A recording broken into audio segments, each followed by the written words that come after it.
de la Révolution de novembre, et ce dans le cadre d'un programme qui a été tracé par la tutelle à travers le territoire national jusqu'au 10 novembre. Le ministre de l'Éducation nationale, Abdelhakim Belabed, a assisté ce matin justement à ce cours inaugural avec les élèves. Visant à alléger le poids du cartable, le ministre a indiqué que le manuel scolaire numérique entrera en vigueur dans les prochains jours au profit de plus de 5 600 000 élèves du cycle primaire à titre gracieux. Je vous propose de l'écouter. Un programme très riche a été tracé à l'occasion de la célébration de l'anniversaire du déclenchement de la glorieuse révolution du 1er novembre, un événement si cher au cœur de tout Algérien. Cette matinée, un cours commémorant le 68e anniversaire de la guerre de libération nationale a été donné simultanément dans tous les établissements éducatifs, à savoir les primaires, les CEM et les lycées à travers le territoire national.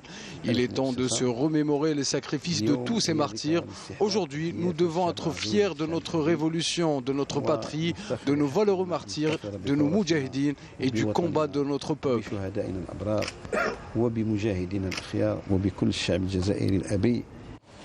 Enseignement supérieur à présent avec l'inauguration du premier complexe des start-up au centre universitaire de Tipaza. Y sont installées des entreprises innovantes activant au niveau de 6 universités du pays spécialisées dans les domaines techniques des sciences exactes et de la technologie. Objectif, assurer un espace et un climat propice à l'innovation, la créativité et la création de la valeur ajoutée. Un projet qui sera progressivement généralisé au reste des universités nationale. Nous sommes au niveau du premier complexe de start-up à l'échelle nationale. Un complexe qui fait office d'incubateur pour les entreprises innovantes portant le label de start-up spécialisé dans les domaines techniques, des sciences exactes et de la technologie.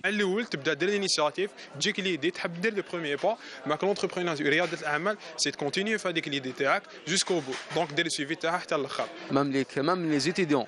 À présent, tous les étudiants pourront profiter de cet espace propice à l'innovation, la créativité et la création de la valeur ajoutée. En tant qu'étudiant, c'est un véritable honneur de créer sa start-up à partir de cet espace universitaire. Ce projet est le fruit d'une coopération entre le secteur de l'enseignement supérieur et du ministère des start-up et qui vise à permettre au plus grand nombre possible de jeunes innovants à intégrer davantage le monde des start-up et de l'entrepreneuriat. Il faut savoir que depuis la création du ministère de l'économie, de la connaissance des start-up et des micro-entreprises, toutes les procédures administratives pour la création d'une start-up se font exclusivement en ligne. Ces espaces vont accueillir des étudiants récipiendaires du label start-up et de brevets de création pour une durée d'une année renouvelable. Ce projet de regroupement des start-up à l'échelle nationale sera progressivement généralisé au reste des universités algériennes.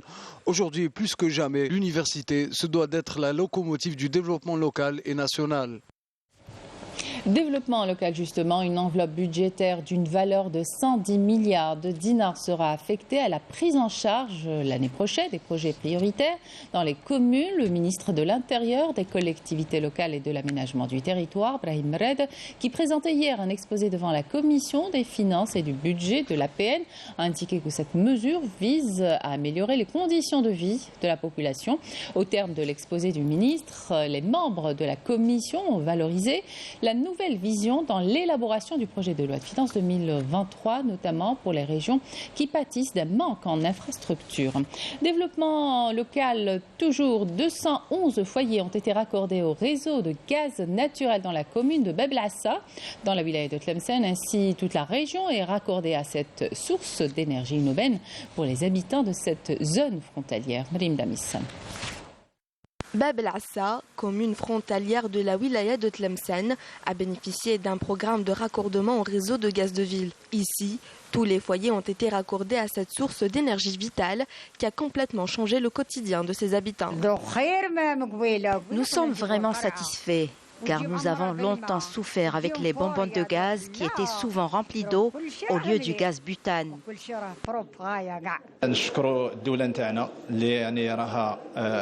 Je voudrais remercier les pouvoirs publics de nous avoir raccordés au réseau de gaz naturel. Nous avons beaucoup souffert ici dans cette zone frontalière.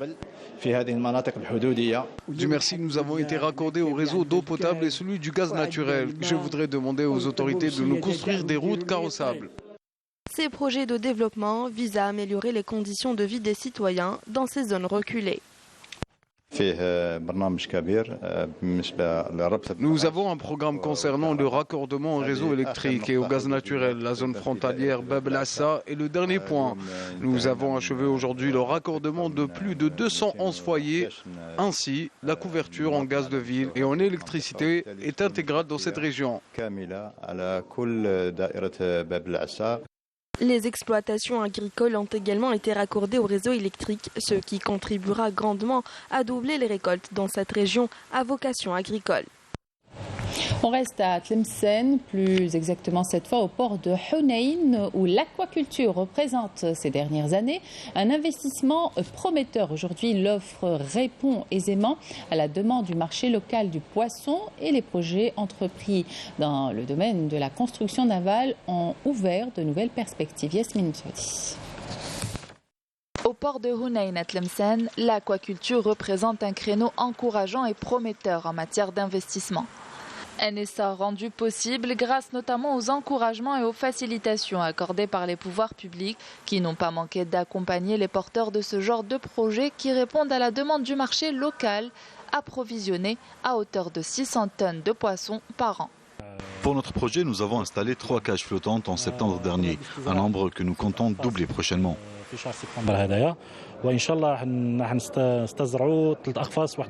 Et c'est au port de Hunayn, au niveau de ce chantier naval, que seront réalisées 2 embarcations aux normes internationales.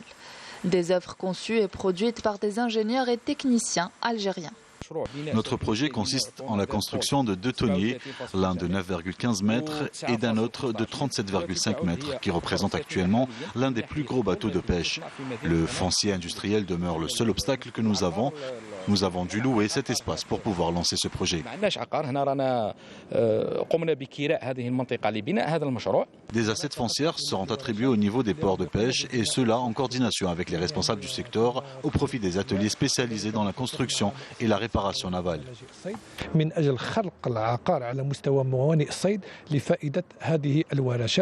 Des facilitations qui ont permis d'octroyer 18 assiettes foncières au profit des investisseurs, de quoi permettre à ces opérateurs économiques de répondre à la demande du marché local.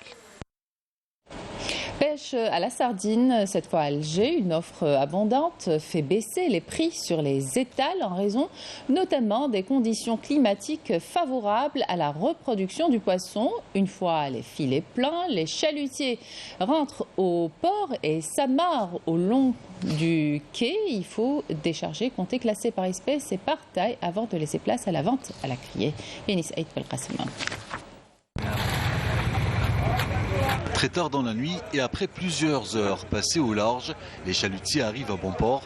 Il est 23 heures passées. À voir toutes ces caisses de sardines, on comprend aisément que la pêche a été bonne.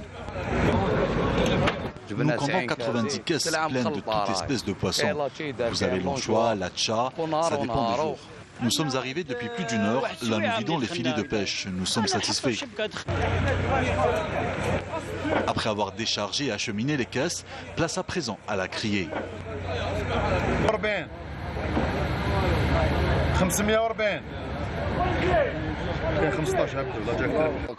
Comme vous l'avez remarqué, les chalutiers sont arrivés bandés de caisses de sardines. Le prix d'une caisse aujourd'hui est de 5000 dinars. Le prix du marché oscillera entre 350 et 400 dinars. Aujourd'hui, c'est une bonne pêche. Nous avons toutes sortes de poissons. Ces jours-ci, la pêche est fructueuse. Par exemple, ce poisson est cédé à 300 dinars. Pour ce qui est des raisons, elles sont multiples.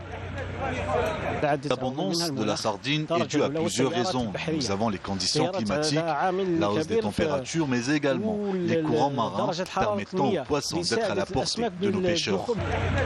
La sardine, un poisson tant prisé et de large consommation pour les familles algériennes, est souvent accessible aux consommateurs, notamment les petites bourses.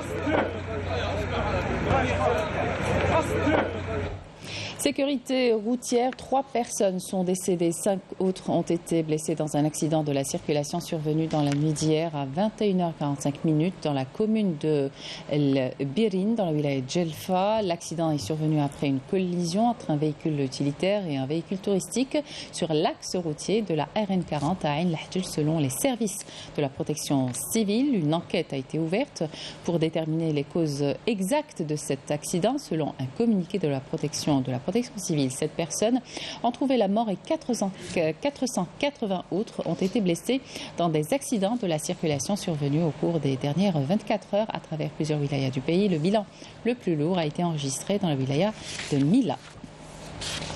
COP27, la conférence mondiale de l'ONU sur le climat, s'est ouverte aujourd'hui à Sharm el-Sheikh en Égypte pour tenter de donner un nouveau souffle à la lutte contre le réchauffement climatique et ses impacts pour lesquels les pays du Sud réclament des dédommagements financiers. Cette 27e conférence de l'ONU sur le climat rassemblera quelques 200 pays pour 2 semaines au chevet d'une planète frappée par les catastrophes inondations historiques au Pakistan, canicules à répétition en Europe, ouragans, incendies et sécheresses. Le Maroc est aujourd'hui confronté à une crise socio-économique critique. La grogne sociale ne faiblit pas. Ils sont de plus en plus nombreux à investir les rues des grandes villes pour dénoncer la flambée des prix, la hausse du chômage et une injustice sans fin. La population est de plus en plus accablée par la précarité et un régime du Marzen qui continue d'ignorer les revendications du peuple marocain et un gouvernement dit démissionnaire tenu pour responsable de l'implosion sociale et économique de leur pays. Un Palestinien de 18 ans a été tué par balle hier par les forces d'occupation sionistes près de Ramallah en Cisjordanie occupée, a indiqué le ministère palestinien de la Santé. Jeudi, les forces d'occupation sionistes ont tué 4 Palestiniens en Cisjordanie à Al-Quds occupée par l'entité sioniste depuis 1967. Retour en Algérie, football avec la poursuite de la 10e journée du championnat de Ligue 1 entamé samedi avec le redéroulement de 2 rencontres dont le Classico MC Alger et JSK à 15h tandis que la JS Saoura accueille l'USM Khenchela à 18h. Escrime, la sélection algérienne d'escrime qui poursuit sa préparation pour la première étape de la Coupe du Monde de sabre qu'organise l'Algérie du 10 au 13 novembre prochain à la salle Harsha Hassan à Alger. Plus de 300 athlètes représentant une quarantaine de pays sont attendus. Pour l'occasion, la Fédération algérienne d'escrime a fait appel au grand technicien du sabre, Christian Bauer, pour l'encadrement des athlètes avant les Jeux olympiques de Paris 2024. Sarah Debel. Dernière ligne droite pour les escrimeuses et escrimeurs algériens qui entament ce 2e stage de préparation pour participer à la première étape de la Coupe du Monde de sabre qu'accueillera l'Algérie du 10 au 13 novembre. Une compétition mondiale qui verra la présence des meilleurs sabreurs représentant 40 nations des 5 continents. On a enchaîné par ce stage actuel qui a débuté hier avec une première séance qui a eu lieu l'après-midi. Et bon, pour le moment, ça se passe très bien, dans une très bonne ambiance. C'est un stage en commun entre notre équipe nationale algérienne et dans cette spécialité de sabre et l'Académie Bauer installée à Orléans en France. Donc c'est un coach de renommée mondiale avec son académie qui regroupe presque le Gotha mondial de cette discipline. Un stage marqué par la présence de l'expert international Christian Bauer qui entretient de bonnes relations avec la Fédération algérienne d'escrime. La collaboration avec la Fédération d'Algérie est assez ancienne, c'est pas nouveau parce que j'ai des bonnes relations depuis très longtemps et on a décidé de travailler ensemble pour préparer les Jeux Olympiques de Paris. On essaie de monter une équipe qui soit capable de se qualifier, donc c'est le travail qu'on fait en ce moment. Donc ce stage est aussi dans ce but-là. Le stage, c'est de créer un peu des liens entre les Algériens, les sportifs algériens et les miens qui vont arriver aujourd'hui. La qualification pour les Jeux, elle est Elle est assez difficile, même très difficile, mais il y a une petite chose qui est jouable pour l'équipe d'Algérie parce qu'il y a une qualification pour le continent africain. Donc il y a une qualification directe, celle-là, on ne peut pas y penser. Il y a beaucoup trop d'équipes qui sont fortes, mais la qualification, la place africaine est jouable. Honorer l'Algérie dans cette prestigieuse compétition, malgré la rude concurrence, est l'objectif principal des athlètes algériens. رانا نبريباريو pour bien représenter le pays تاعنا ان شاء الله في لا كوب دي موند اللي حتكون في بلادنا. Ça sera une chance لينا باش نبروفيو le niveau تاعنا. On arrive sur la saison olympique et qui qualifie du coup pour les Jeux olympiques inchallah. Et on reprend tout doucement, on se prépare bien avant la compétition parce qu'on sait que c'est la première compétition, début de la saison. Et du coup, ça va être une compétition assez importante. Je pense que aussi mentalement, ça peut être un plus. C'est-à-dire qu'on aura cette envie de mettre en pratique ce qu'on aura appris avec le maître bauer juste avant. Du coup, je pense que ça peut vraiment créer de belles surprises pour la compétition à venir, Inch'Allah. رانا لاحقين قريب بريسك 300 اتليت اللي بنات ودراري. الاولاد راهم قريب 200 واحد. Presque كامل c'est les meilleurs في le monde, donc on essaye de faire le maximum تاعنا باش نديروا le plus bon résultat اللي نقدروا عليه. Les Algériens ambitionnent de bien entamer cette nouvelle saison sportive et engranger par la même occasion le maximum de points pour la qualification aux Jeux Olympiques de Paris. Et on termine avec ce spectacle Dzaïr Zint El Boulden, une fusion originale entre la musique universelle et le répertoire classique algérien revisité. Les musiciens ont fait revivre le public de l'Opéra d'Alger 2h30 durant les plus célèbres chansons du Chabi et de l'Andalou et de la musique universelle. Mejda Djahmoun nous fait revivre à notre tour l'ambiance de la soirée.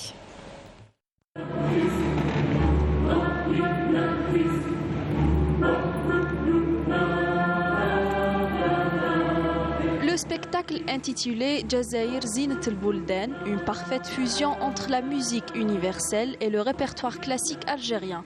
Le spectacle a associé les trois ensembles artistiques de l'opéra, à savoir l'orchestre symphonique, l'orchestre andalou et celui de la chorale polyphonique.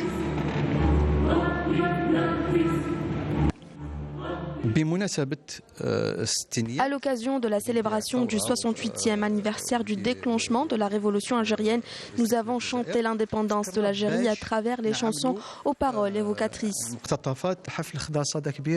Il y avait une grande affluence lors de ce spectacle. Nous souhaitons organiser des spectacles musicaux analogues dans d'autres wilayas. Les musiciens ont fait revivre les chansons les plus célèbres du Chabi et de l'Andalou et de la musique universelle. Un cocktail qui a beaucoup plu et touché le public. Que ce soit les anciennes chansons ou les plus récentes, j'ai tout aimé. Le spectacle nous rappelle l'histoire de l'Algérie, c'était émouvant et j'avais la chair de poule. Lors de ce spectacle, l'orchestre symphonique, les musiciens et les chanteurs ont revisité de célèbres pièces puisées dans le riche répertoire universel symphonique et la musique algérienne. Le spectacle était touchant et la cohérence entre nos jeunes artistes lors de la performance était spectaculaire. C'était un beau mélange de musique classique, traditionnelle et moderne qui reflète la richesse de la culture algérienne. La culture reflète les traditions et les coutumes du citoyen. Elle reflète également son histoire. Et c'est la raison pour laquelle ce spectacle a été dédié à la célébration du 68e anniversaire de la Révolution. Dans une ambiance de communion, la soirée a été clôturée avec Alhamdulillah Mabqash Istiamar fi Bladna, chanson emblématique du cardinal Haj Mohamed Al-Anqa, dédiée à l'indépendance de l'Algérie.